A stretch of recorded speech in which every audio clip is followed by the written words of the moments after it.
I think that we are very individualized here. I'm not preaching for polygamy, even though the right guy came, I'm just playing.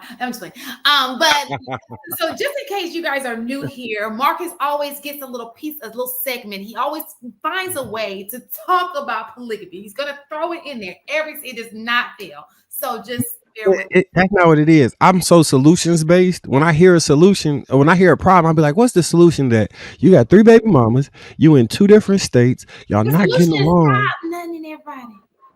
But it's post. We passed that point. Let's stop Like okay, look, we talked. past people. Yeah, look, we talked about what's the boy name? The comedian dude who put Jesus first and everything. He do a lot of skits. Wayne. He got like 10 kids, 6 baby mamas. It's no reason he should be separating his income and barely participating in his kids' lives. In that specific case, he needs polygamy. He needs it. For people who have already done this, they need it. Like Country ain't need it, bro. He needs it. His kid gonna get 1/10 of him as a man. His family gonna get 1/10 of his income. So they're gonna be living in a 2-bedroom apartment instead of living in a 10 bedroom mansion with a father. It just don't make sense not to do it that way. So Nick Cannon is doing it all wrong, right? Yes, I agree. He is doing it wrong. Very wrong. He should just buy his neighborhood, put all his baby mamas in the neighborhood. Oh, they neighbors to each other. You want to say hi? All right, say hi. He actually should do that though. Hi. Say how long do you see Daddy every day? Say too long. No, you don't have to say the same thing. He be asleep. Because every time I call, he be asleep. Do I sleep a lot? Oh, get out of here. Get out of here. Get out of here. Wally, get out of here. So I love it. So love you. So I get what you're saying. But I agree with what you were saying. Okay, I get what you're saying. I want to acknowledge Marcus. I get what you're saying, Marcus. But I want to also acknowledge Trigger Mike. I think that we have become first of all, we have no value in family. It goes back to the family conversation, right? The village. People who have a strong village do well. Yep. They do better than people who don't have a strong village. And that's one of the things. So people all, I had a conversation, I don't know if it was on here or whatever, but it was a conversation on when you become a billionaire or a millionaire, you make it NBA or whatever it is that you do you give back to your family, right? And so the thing about it is people are like, no, your mama, blah, blah, blah, blah. But I would say it's not necessarily your mom, but you give back to your village. The whole point is your village invested in you so that you can give back to your village. Does that make sense? And you keep it going. But what we have done is now we make money. It's all about us. We don't invest back into our village the way we're supposed to.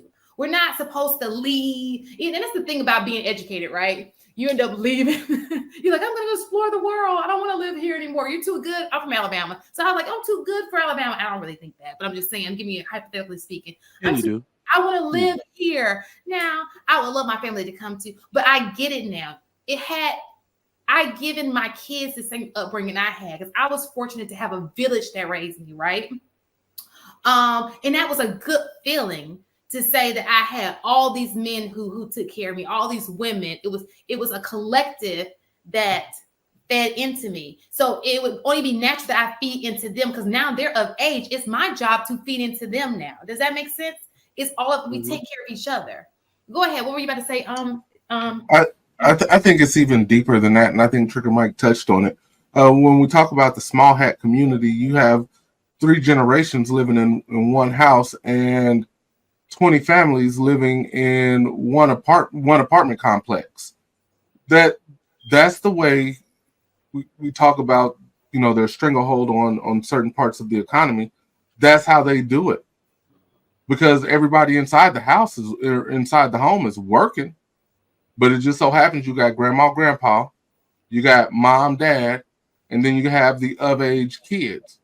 And they continue this cycle that allows them to continue to grow their money, maintain the family unit, and still have a community around them. I think it's all of the above with what all three of you guys were talking about just a moment ago.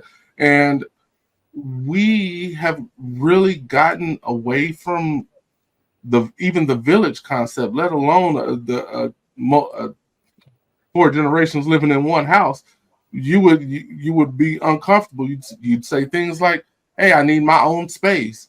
Why is someone always home?" And those are the mindsets that we need to change in, and I'm going to put quotation marks around it, that we need to change in our community in order for us to change from being at the bottom. And until we do, we will always be at the bottom with this individualistic mindset.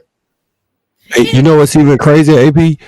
If you own the land, they can build their own home on the land and be separate, but they are still intergenerational. So when I didn't understand this at first when they say the nuclear family broke up the Black community, I didn't understand that. What they were saying is we weren't nuclear, as in husband, wife, kid, and dog, and then we're separate in the suburbs somewhere. Because traditionally, like my family is like my grandfather came from Arkansas. He brought his wife, my grandmother, brothers and sisters to Chicago, plus they cousins. So you had multi-generations and multi-lineage family all under one household, and they thrived. And they were my cousins would be like my brothers. We don't see a distinction between cousin and brother. We all work together. Now, if you look at families now, they might not even have Thanksgiving because they so separated. They might not even get together regularly because they so separated. And when things happen, the thing about proximity and closeness to each other, you can't forever be mad at somebody when you got to see them every day. You're going to have to get over that shit. We in a position now, you can get mad at somebody in your family and not see them for 10 years. That's not us. That's not who we are. That should not be us. It should not be. Let me just tell you this. And again, I think that this is going back to what AP was saying. For me, my great grandmother lived in the house literally behind us. There was a gate. You just open the gate and I go to my great grandmother's house. Mm-hmm. My other grandmother lived down the street, but her husband died. My grandparents, on my dad's side, lived less than a couple of miles down. We were a very close knit. And then my great grandfather, but my great grandmother died, but my great grandfather lived with them. So we were a very close, knit. And check this out. My mom and dad are divorced, but I can call my mom on any given Sunday, and guess where she is? At my daddy's mama's house. It's weird. I thought you were about to say at your daddy's house. I was like, why the fuck they get divorced? No, because my dad's the only child. So when my dad's mom needs something, she calls the like daughter, which is my mom, and my mom goes to it's crazy out here. So how it is. This is why that multifamily model and it used to, and this is the stories. These are the stories that I've heard of in the Black community prior to, like your grandmother's age, especially people from the South. They did this in abundance and they did it well. Notice my wife's dad's side, they're from South Carolina. They live on a road. The road is theirs, named after their family. So they're telling me, thank you for all that you do. You will have a land on Porter Road. I was like, what? Whoa.